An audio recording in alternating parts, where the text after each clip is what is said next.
وقال النبي صلى الله عليه وآله وسلم لكل نبي رفيق ورفيقي في الجنة عثمان صدق الله وصدق رسوله النبي الكريم الأمين۔ اللہ جل جلالہ کا بے حد احسان ہے جنہوں نے کچھ لمحے اپنے گھر میں دین کی نسبت سے حاضری نصیب فرمائی، اللہ سے قبول فرمائے۔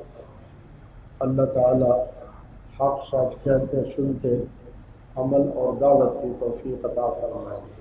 گزشتہ جمعے پر صحابہ کرام علیہم الرضوان اور خصوصاً خلیفہ ثالث حضرت عثمان رضی اللہ تعالی عنہ کے حوالے سے عرض کر رہا تھا، اور یہ بھی عرض کیا تھا کہ جو آج 1450 سال گزرنے کے باوجود دین اسلام وہی ہمارے پاس موجود ہے جو 14.5 صدیاں پہلے تھا، تو اس کے پیچھے امت کی قربانیاں ہیں، ہر طرح کی قربانی۔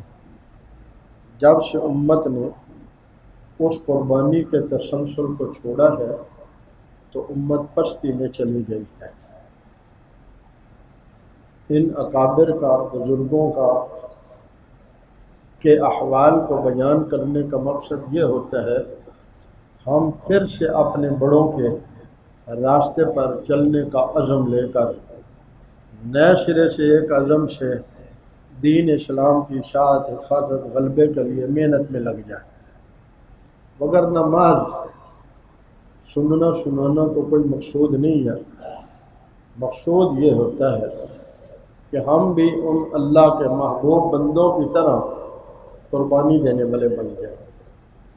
حضرت عثمان رضی اللہ تعالی عنہ ان خوش نصیب لوگوں میں سے ہیں جو ابتدائے اسلام میں، دعوت اسلام میں، ابتداء میں اسلام میں داخل ہوئے، اور السابقون الاولون ان میں شامل ہیں۔ آپ کو یہ بھی سعادت حاصل ہے کہ آپ نے اسلام کے لیے 2 ہجرتیں کی ہیں۔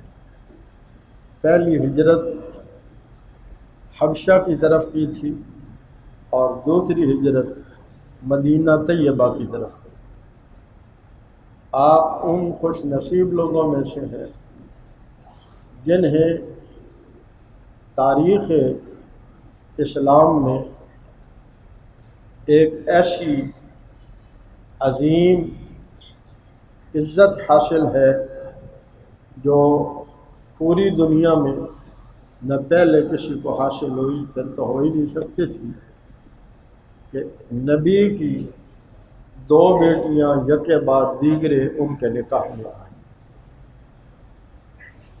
آپ کو یہ بھی سعادت حاصل ہے کہ نبی کریم صلی اللہ علیہ وآلہ وسلم ایک دن احد پہاڑ پہ تھے، حضرت ابو بکر بھی تھے، حضرت عمر بھی ساتھ تھے، حضرت عثمان بھی ساتھ تھے، رضوان اللہ تعالی علیہم اجمعین۔ احد پہاڑ میں زلزلہ آیا تو آپ صلی اللہ علیہ وسلم نے احد پہاڑ کو ٹھوکر لگائی اور فرمایا اسکن، ٹھہر جاؤ، علیک نبی و صدیق و شہیدان، تمہارے اوپر ایک نبی ہے، ایک صدیق ہے، 2 شہید ہیں۔ اللہ اکبر۔ آپ کی حیا کے چرچے زمین پر تو تھے ہی، آسمانوں پر بھی تھے۔ ام المومنین سیدہ عائشہ رضی اللہ تعالی عنہا فرماتی ہیں ایک دن آپ صلی اللہ علیہ وسلم لیٹے ہوئے تھے تو دستک ہوئی، پتہ چلا کہ میرے والد محترم حضرت ابو بکر آئے ہیں۔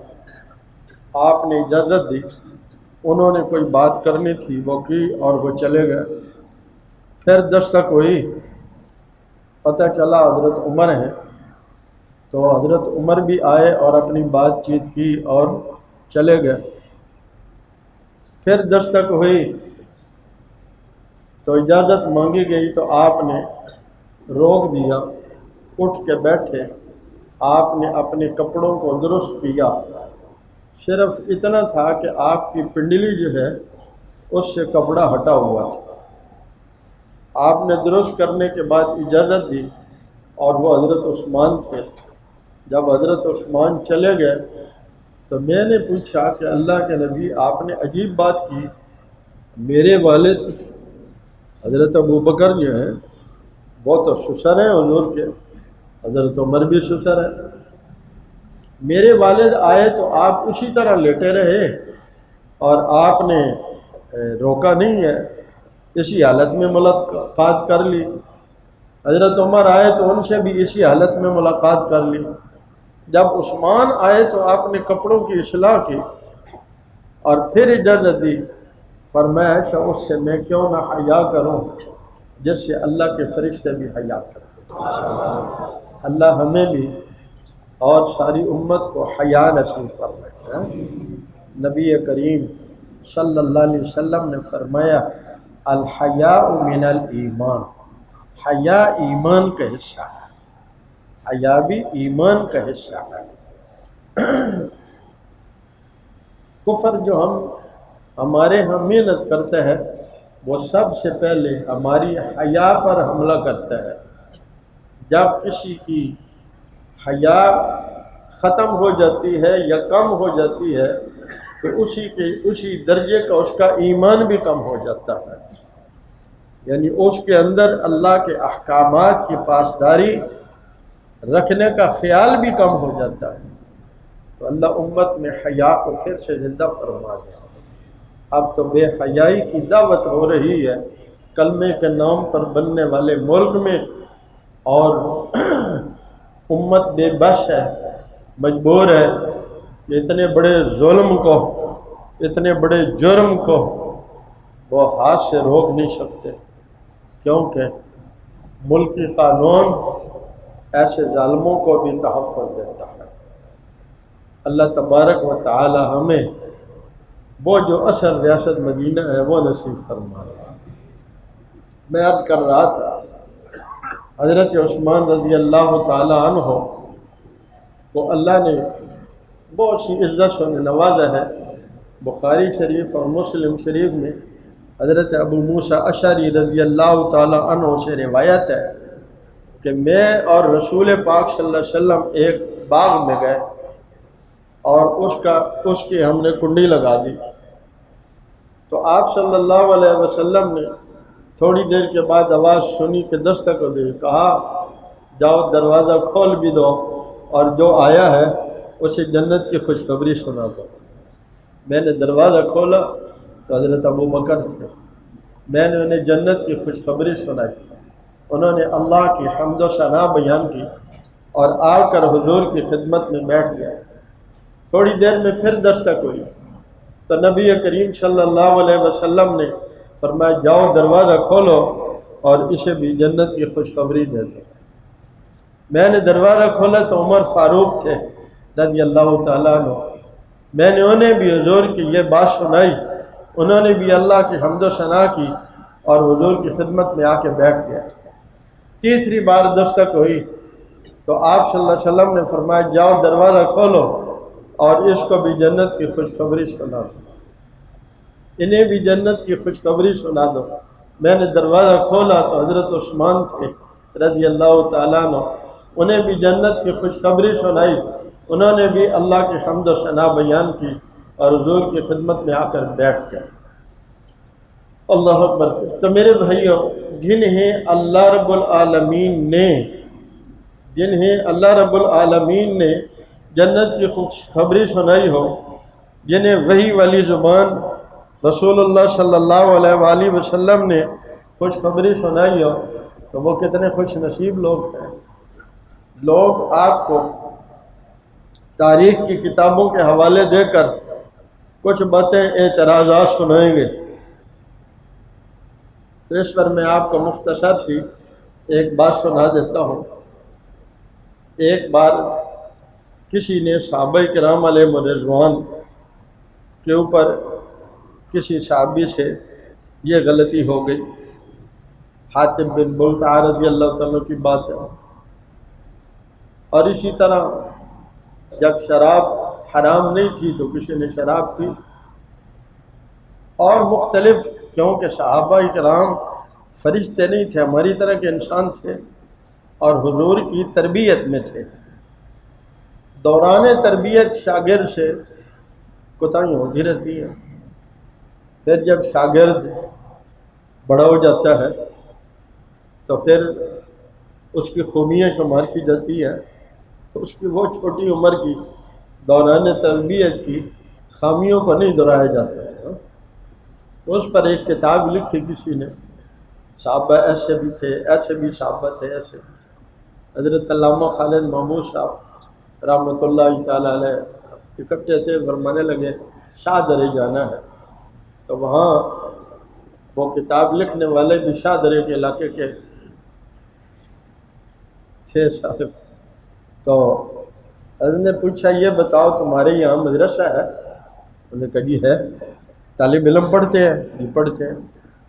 اچھا یہ جو طالب علم پڑھتے ہیں یہ کوئی شرارتیں وغیرہ بھی کرتے ہوں گے؟ جی ہاں۔ اچھا تمہارے پڑھے ہوئے طالب علم کوئی اچھے بڑے عالم بھی بن جاتے ہیں اور بڑے دنیا میں عزت بھی پا لیتے ہیں؟ کہتے جی ہاں۔ اچھا پھر جب وہ بڑی عزت پا لیتے ہیں، بڑے منصب پر چلے جاتے ہیں، عالم بن جاتے ہیں یا کسی اور منصب پر، پھر وہ تمہارے یہاں آئیں تو کچھ لوگ ان کی وہ شرارتیں، خامیاں جو دوران طالب علمی تھیں وہ بیان کریں، تو آپ ایسے لوگوں کو شریف کہیں گے یا شریر کہیں گے؟ آپ کیا کہیں گے؟ شریر۔ اب تو اس کا منصب پہ کسی پہ جانا وہ ادارے کی عزت ہے، تو صحابہ کا اس منصب پہ جانا وہ رسول اللہ صلی اللہ علیہ وسلم کے مدرسہ صفہ کی عزت ہے یا استاد کی عزت ہے؟ تو اب بھی اگر کوئی صحابہ کی وہ خامیاں جو طالب علمی زمانے کی تھیں وہ بیان کرے اور وہ خوبیاں پیچھے کر دے جو اللہ نے قرآن میں بیان کی ہیں، تو وہ لوگ شریف ہوں گے یا شریر ہوں گے؟ ہاں ابھی شرارتیں شروع ہونے والی ہیں، لیکن آپ بھی مستعد رہیں کہ ہم ان شریروں کو شرارت نہیں کرنے دیں گے انشاءاللہ، اور اگر کریں گے تو ہم انہیں قانون کے دائرے میں لا کر گرفت میں لائیں گے انشاءاللہ۔ کیوں؟ یہ ملک کلمے کے نام پہ بنا ہے، شریروں کے لیے نہیں بنا، شریفوں کے لیے بنا ہے۔ کیا خیال ہے؟ لیکن شریف بہت ڈھیلے ہو گئے ہیں، شریف بہت ڈھیلے ہو گئے ہیں، جبکہ شریف لوگ زیادہ بہادر ہوا کرتے تھے، شریف لوگ زیادہ بہادر ہوا کرتے تھے کیونکہ وہ کسی کے کانے نہیں ہوتے تھے۔ اب شریر بہادر ہو گئے کیونکہ شرفاء نے بزدلی کو سمجھ لیا ہے کہ یہ شرافت ہے۔ بزدلی شرافت نہیں ہے، بہادری میں بھی شرافت ہے۔ ہمارے حبیب صلی اللہ علیہ وسلم سب سے زیادہ بہادر بھی تھے۔ تو میں عرض کر رہا تھا، اللہ اکبر، حضرت عثمان کو بہت سی عزتیں اللہ نے عطا فرمائی ہیں۔ نبی کریم صلی اللہ علیہ وآلہ وسلم جب ہجرت کر کے تشریف لے گئے تو چھٹے سال میں آپ کو بیت اللہ کی یاد نے بڑا ستایا۔ ہم میں سے کوئی صرف ایک بار حج عمرہ کر کے آئے تو اس سے پوچھے، وہ کہتا ہے پہلے بھی جی تو چاہتا تھا پر اب تو یہ جی چاہتا ہے کہ وہیں رہ جائے۔ ایسی ہے کہ نہیں ہے؟ یعنی دنیا کے ہر ذوق کو پورا کرنے کے بعد نئے ذوق کی تمنا ہوتی ہے۔ یہ ایسا ذوق ہے جس کو ایک بار کرے تو تمنا بڑھ جایا کرتی ہے۔ تو ایک بار زیارت کر کے آنے والے کا یہ ذوق اور شوق ہے، تو جس پیارے حبیب صلی اللہ علیہ وسلم کی پیدائش بھی وہیں ہوئی، 53 سال کی عمر بھی وہیں گزاری ہے، ان کے دل میں بیت اللہ کا کتنا ذوق شوق ہو۔ مجبور تھے، آپ تشریف لے آئے، عمرے کی نیت سے ارادہ کیا تو 1400-1500 صحابہ بھی ساتھ تیار ہو گئے۔ حدیبیہ کے مقام پہ پہنچتے ہیں تو قریش مکہ نے اعلان کر دیا ہم یہاں داخل نہیں ہونے دیں گے۔ بھئی بیت اللہ کسی کی جاگیر تو نہیں ہے نا، تو اللہ کا گھر ہے۔ اللہ اکبر۔ یہ ہر زمانے میں پابندیاں بھی مسلمانوں پر لگی ہیں اور دہشت گرد بھی انہیں کہا گیا ہے لیکن کسی درجے میں وہ بات بھی ان کی درست ہے کہ جو دہشت اللہ نے ایمان والوں کو عطا فرمائی ہے وہ ان کے دلوں پر کسی اور کی ایسی دہشت ہوتی نہیں ہے۔ ایمان والوں کی دہشت اللہ نے ایک رعب اور رکھا ہوا ہے۔ خیر میں عرض کر رہا تھا کہ حضرت عثمان رضی اللہ تعالیٰ کو نبی کریم صلی اللہ علیہ وسلم نے بھیجا کہ ان کو بتاؤ بھئی ہم تو یہاں آئے ہیں عمرہ کرنے کے لیے، عمرہ کریں گے اور پھر ہم احرام میں ہوں گے، ہم سے تمہیں کیا خطرہ ہے؟ احرام میں آنا ہے، عمرہ کرنا ہے اور چلے جانا ہے۔ انہوں نے کہا نہیں ہم نہیں داخل ہونے دیں۔ حضرت عثمان رضی اللہ تعالیٰ جب گئے تو انہوں نے چونکہ وہ جو قریش سردار تھے وہ سارے حضرت عثمان رضی اللہ تعالیٰ عنہ کے احسان مند تھے۔ یہ سخاوت بھی بڑی شے ہے، سخاوت بھی بڑی شے ہے۔ اللہ ہمیں بھی سخی بننے کی توفیق عطا فرمائے۔ چلو کبھی کبھی سخیوں کی نقل بھی کر رہنے کی کوشش کیا جائے، چلو سخی نہ ہو تو کبھی کبھی سخیوں کی نقل بھی کر رہے ہیں۔ کبھی کبھی آپ کا دل چاہ رہا ہو نا اس سائل کو میں 10 روپے دوں تو 100 بھی دے دیں۔ حدیث پاک میں آتا ہے اللہ اکبر، جس مسلمان کو آپ سے جس خوشی کی توقع نہیں تھی آپ نے اس کو وہ خوشی دی ہے تو اس کا دل جو خوش ہوا ہے اس پر پچھلے گناہ معاف ہو جاتے ہیں۔ تو 100 روپے کا نسخہ مختصر سا بتا رہا ہوں، شاید صاحب زیادہ بھی دیے جا سکتے ہیں، 100 تو ویسے کیا اللہ جزا خیر دے۔ تو حضرت عثمان سخی تھے، ان سب لوگوں کو سارے سرداروں پر ان کی سخاوت کے احسانات تھے، تو آپ صلی اللہ علیہ وسلم نے ان کو بھیجا اور اکثر شریفتہ داریاں بھی تھیں۔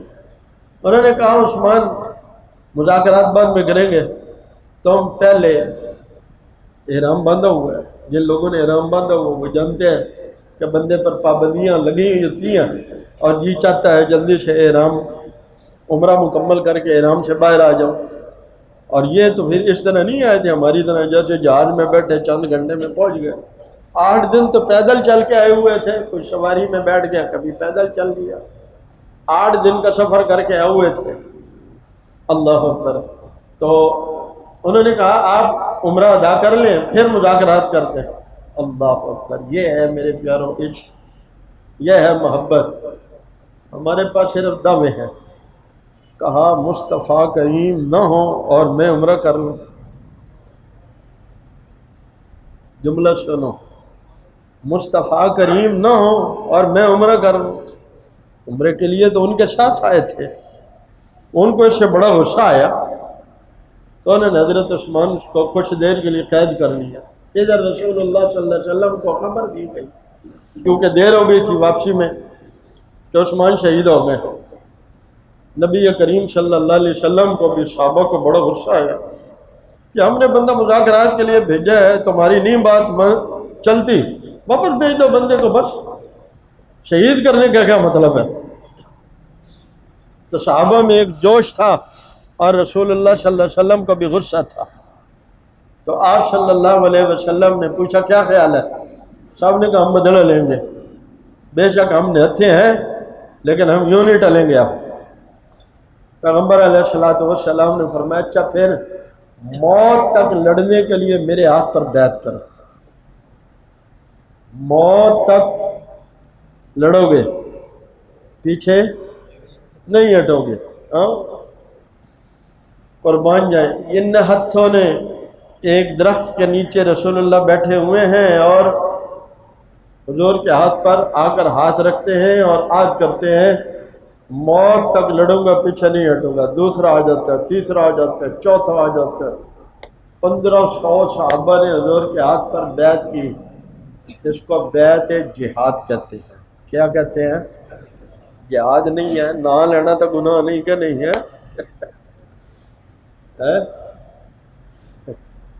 اللہ اکبر، یہ بیعت جہاد تھی۔ حضرت ذرا توجہ کریں، اللہ تعالیٰ یہاں ایک نقشہ بیان کر رہے ہیں جو میں نے آیت پڑھی ہے، ان الذین یبایعونک، انما یبایعون اللہ، جو آپ سے بیعت کر رہے تھے. بیع کا معنی ہوتا ہے خرید و فروخت، سودا کرنا. تم بیعت کرو، عہد کرو، اور اس کے بدلے میں کیا ملے گی؟ جنت. اس کے بدلے میں کیا ملے گا؟ یبایعون کا، آپ کے ہاتھ پر بیعت کر رہے تھے، سودا کر رہے تھے. وہ آپ کے ہاتھ پر کر رہے تھے، لیکن سودا اللہ کہتے ہیں میرے ساتھ کر رہے تھے. سودا کس کے ساتھ ہو رہا تھا؟ اللہ کے ساتھ، اپنے اللہ کے ساتھ. اور دوسرا نقشہ صادق کھینچا، لقد رضی اللہ عن المؤمنین اذ یبایعونک تحت الشجرہ. ایک درخت کے نیچے، کیکر کا، ببول کا درخت تھا جس کے نیچے مصطفیٰ کریم ہے. اس نقشے کو اللہ بیان کر رہے ہیں. درخت کے نیچے بیٹھ کر آپ کے ہاتھ پر بیعت کر رہے تھے. وہ بیعت آپ کے ہاتھ پر کر رہے تھے، لیکن سودا کیسے ہو رہا تھا؟ آگے دیکھیے، اللہ فرماتے ہیں ید اللہ فوق ایدیہم. میں مثال کے طور پہ کہہ رہا ہوں، ہم کہاں، ہمارے ہاتھ کہاں، حضور کے ہاتھ کہاں. نیچے حضور کا ہاتھ ہے، اوپر صحابہ کا ہاتھ ہے، اوپر اللہ فرماتے ہیں میرا ہاتھ ہے. نیچے حضور کا ہاتھ ہے، اوپر زور سے بولو، اور اوپر اللہ فرما رہے. میں کوئی مبالغے کی بات نہیں کر رہے. اللہ اکبر. اللہ فرماتے ہیں ید اللہ فوق ایدیہم، ان کا ہاتھ آپ کے ہاتھ پر ہے، اور ان کے ہاتھ کے اوپر کس کا ہاتھ ہے؟ اللہ کا ہاتھ ہے. سبحان اللہ. ان لوگوں سے جنہوں نے آپ سے بیعت کی ہے، اللہ ان سے راضی ہو گیا ہے. اب ادھر پتہ چلا کہ سارے صحابہ حضور کے ہاتھ پر بیعت کر کے لڑنے مرنے کے لیے تیار ہو گئے ہیں. 20 کلومیٹر دور بیٹھے ہیں، صرف خبر پہنچی ہے سرداران قریش کے چکے چھوٹ گئے ہیں. یہ ہے جہاد کی برکت، یہ ہے جہاد کی برکت. وہاں 20 کلومیٹر بیٹھ کے ان کے چھکے چھوٹ گئے، اور انہوں نے حضرت عثمان کو بھیجا، اور پیچھے پیچھے خود بھی آ گئے. ہم آپ سے صلح کرنا چاہتے ہیں. ہم لڑنا، ہم بھی عجیب لوگ ہیں. ہم اس بیعت رضوان کو بنا کر ہم یہود نصارہ کی بیعت کر لیتے ہیں، اور کہتے ہیں حضور نے بھی تو کیا تھا. خدا کا خوف نہیں ہے. پیغمبر گئے تھے یا وہ آئے تھے؟ بولتے نہیں. کہتے ہیں جی شرطیں حضور نے ان کی تسلیم کی تھی. ہر صلح پسند بندہ کچھ شرطیں نرم کر کے صلح کرتا ہے، کیونکہ وہ فساد اور لڑائی سے گریز کرتا ہے. لیکن ان شرطوں کے بعد یہاں بتاتا چلوں اللہ نے کیا فرمایا، اِنَّا فَتَحْنَا لَكَ فَتْحًا مُبِينًا. ہم نے آپ کو فتح مبین عطا فرما دی ہے. لوگ کہتے ہیں شرطیں مان لی. اللہ کہتے ہیں شرطیں کیا مانی، فتح مبین دے دیا ہم نے آپ کو، واضح فتح عطا فرمائی ہے. اب میں آپ کو بتاتا ہوں کہ یہ فتح مبین کیا ہے. سبحان اللہ. جب پیغمبر علیہ السلام واپس چلے گئے تو اس میں ایک شرط یہ تھی، ایک شک سناتا ہوں، ویسے تو کافی ہیں. ایک شک یہ تھی اس فتح میں، جو لوگ رسول اللہ صلی اللہ علیہ وسلم کے حلیف بننا چاہتے ہیں، حلیف جانتے ہیں نا، جو حضور کے ساتھ ملنا چاہتا ہے وہ ان کے ساتھ مل جائیں، جو قریش مکہ سے ملنا چاہتے ہیں وہ ان کے ساتھ مل جائیں. اب بہت سے کافر بستیاں، خاندان اس بیعت میں رسول اللہ صلی اللہ علیہ وسلم سے جڑ گئے. ابھی وہ مسلمان پورے طور پہ نہیں ہوئے قبیلے، لیکن انہوں نے حضور کی شرافت، حضور کی دیانت، حضور کا اخلاق، ہر چیز انوکھی ہے، وہ دیکھ کر اپنے آپ کو ادھر جوڑ لیا. اور پھر یہ ہوا تم مکے پہ حملہ آور نہیں ہوگے، ہم مدینے پہ حملہ آور نہیں ہوں گے. تو امن ہو گیا نا. پہلے تو لڑائیاں ہو رہی تھیں مسلسل، اب جب مسلمانوں کو امن مل گیا تو مسلمان کیا ہوتا ہے، توجہ کریں گے، آج تو مسلمان کی بات نہیں کر رہا، ہم تو صرف تاجر ہیں، ملازم ہیں، کاشتکار ہیں، صنعت کار ہیں، مزدور ہیں، بس۔ اور کوئی پوچھے آپ کیا ہیں تو ہم تو یہ بھی نہیں بتاتے کہ میں مسلمان ہوں۔ بتاتے ہیں ہم، آپ کون ہیں؟ ہمارے تعارف اسلام سے نہیں شروع ہوتا۔ صحابہ سے کوئی پوچھتا تھا آپ کون ہیں، وہ قریشی نہیں بتاتے، مکی نہیں بتاتے تھے، کہتے تھے انا مسلم، میں مسلمان۔ ان کے نزدیک سب سے عزت اور فخر کی بات یہ تھی کہ وہ مسلمان ہیں۔ اللہ ہمیں بھی اپنے آپ کو بحیثیت عزت مسلمان محسوس کرنے کی توفیق عطا فرمائے۔ ہم مسلمان ہیں، یہ ہماری عزت ہے، یہ ہماری آنر ہے۔ مسلمان وہ ہوتا ہے،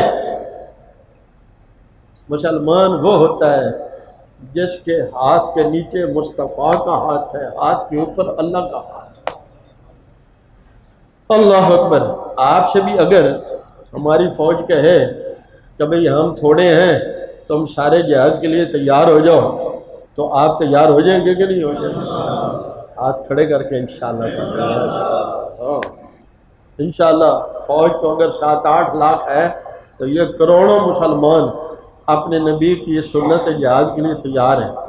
جوان بھی تیار ہوتے ہیں، بوڑھے بھی تیار ہوتے ہیں۔ تو جب ہم تیار ہیں تو پھر ہم وہی مسلمان ہیں جس کا ہاتھ رسول اللہ کے ہاتھ پر ہے انشاءاللہ۔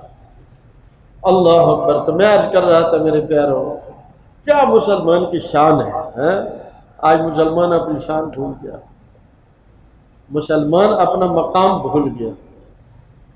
ایک کامل مومن جب چل رہا ہوتا ہے تو حدیث میں آتا ہے 80 فرشتے اس کے ساتھ چل رہے ہوتے ہیں، ایک ایک مومن کے ساتھ اس کے پروٹوکول کے لیے 80 فرشتے چل رہے ہوتے ہیں۔ اللہ ہمیں ویسا مسلمان بنا دے۔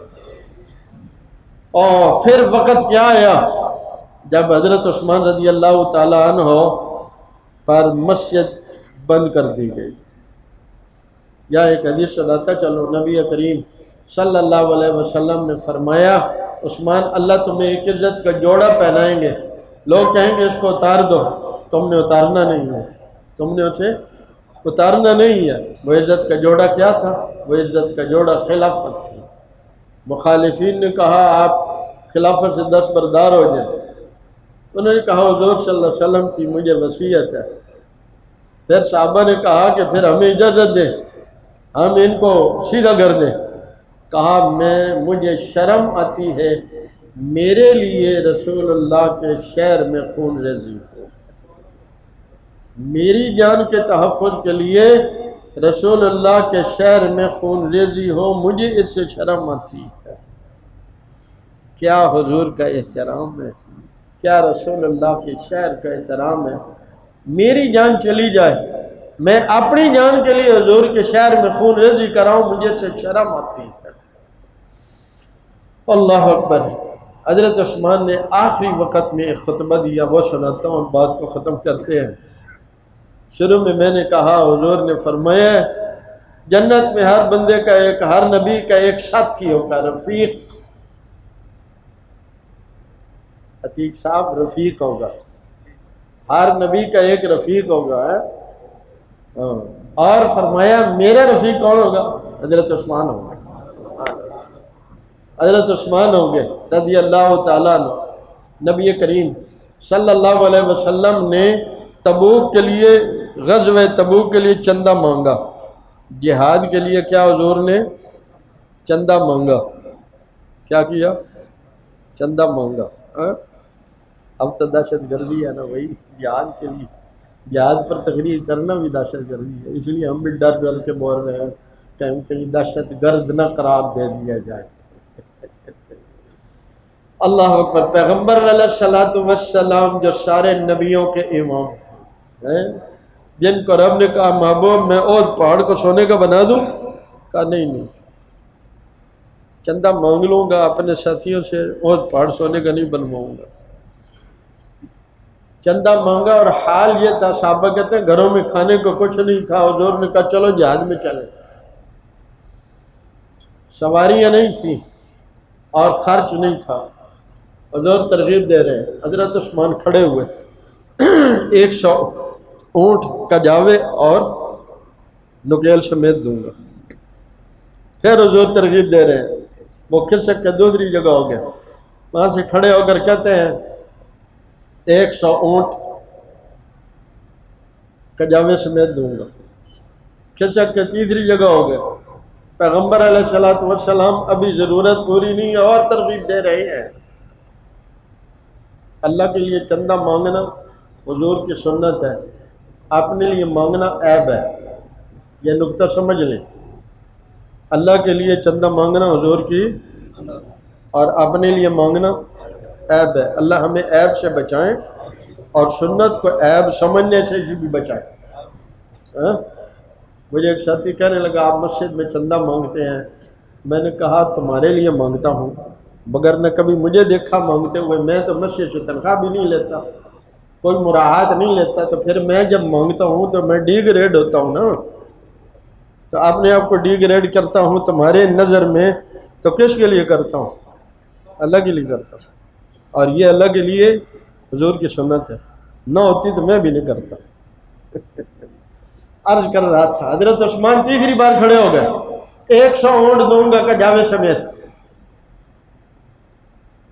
دوسری بات 200 اونٹ کا ہے، تیسری بات 300 اونٹ کا ہے، 600 ہو گئے، شاید صاحب 600 ہو گئے۔ جب گئے تو وہاں دیکھا کچھ اونٹ مل رہے ہیں، کچھ گھوڑے مل رہے ہیں، جتنے اونٹ فروخت کے لیے ملے وہ خرید لیے، گھوڑے ملے خرید لیے، 950 اونٹ اور 50 گھوڑے حضرت عثمان نے حضور کی خدمت میں اس زمانے میں پیش کی ہے۔ اگر ہمارے 10 خاندانوں میں سے کوئی خاندان ایک بھی اتنے پیسے دے دے تو ملک کا قرضہ آدھا اتر جائے گا۔ کیا خیال ہے؟ جتنے حضرت عثمان نے ایک بار میں دیے تھے، یہ ہم سے نکالتے ہیں، ہمیں کہتے ہیں مجبوری ہے پٹرول مہنگا کرنا۔ یار پٹرول یا بجلی مہنگا کرنا مجبوری ہے تو تم اپنی جیب سے بھی تو کچھ نکال دو، ساری زندگی ہو گئی ہے، یہ تم وڈیرے پاکستان سے لیتے ہو، کچھ دینے کے لیے بھی تیار ہو جاؤ۔ کیا خیال ہے؟ اسی مولوی بھی کدی منگدے 500 1000 چندہ پا دینے ہیں، انہوں نے تو یہ بھی نہیں خیال آتا کہ ہم ملک کو کچھ دے بھی دیں۔ دعا کرو اللہ ان کے دل میں بھی ڈال دے، اللہ تعالیٰ ان حکمرانوں کے دل میں بھی ڈال دے کہ غریب پر اشارہ بوجھ نہ ڈالے، اپنے اوپر بھی ڈال لے، اپنے ممبروں پر بھی ڈال لے، مہینے کی تنخواہ دے دے تو مر تو نہیں جائیں گے۔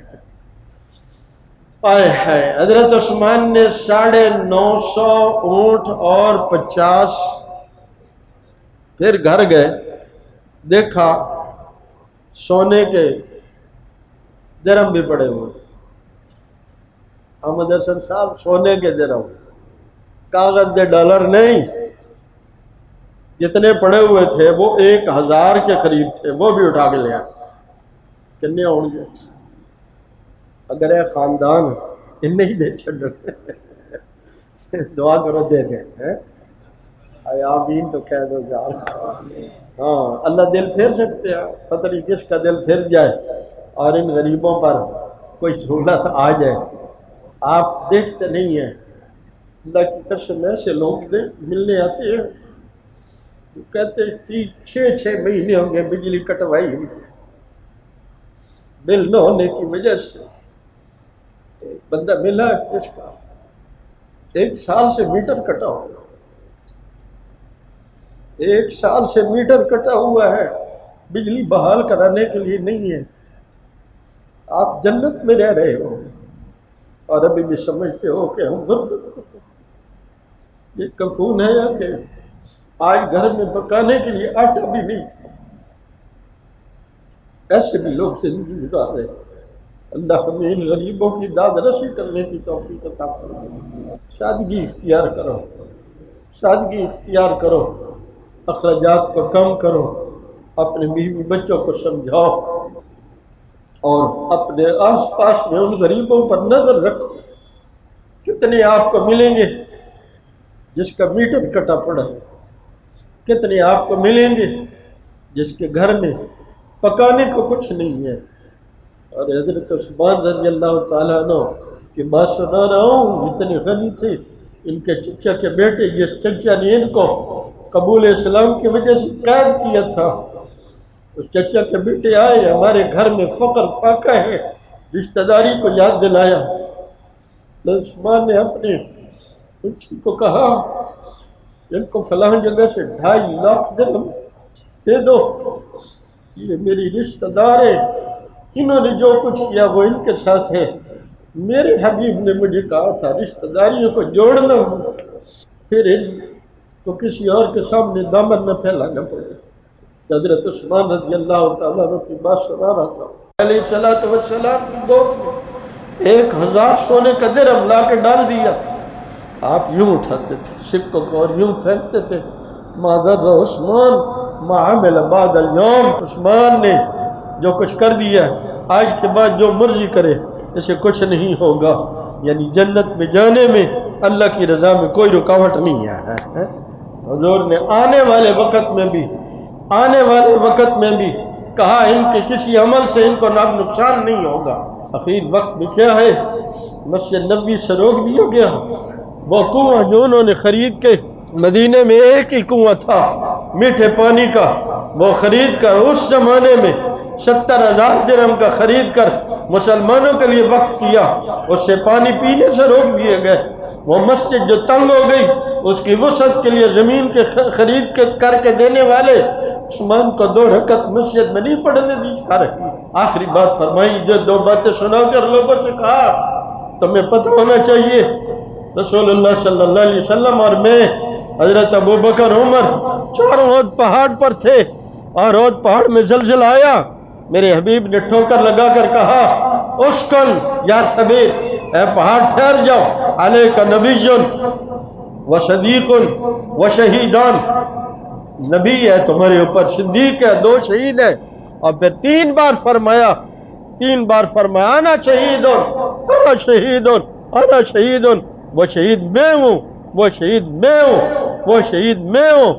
اور مدینہ طیبہ میں گھر میں گھس کر بلوائیوں اور فاسدوں نے آ کر آپ کو بھی آپ کی بیوی کو بھی مارا پیٹا، اور جب ایک کدال یہاں سر پہ ماری خون کا فوارہ نکلتا ہے، قرآن کھلا ہوا ہے، اس حالت میں بھی قرآن پڑھ رہے ہیں، بھاگے نہیں ہیں، بیٹھے ہیں قرآن کی تلاوت کرتے رہے ہیں۔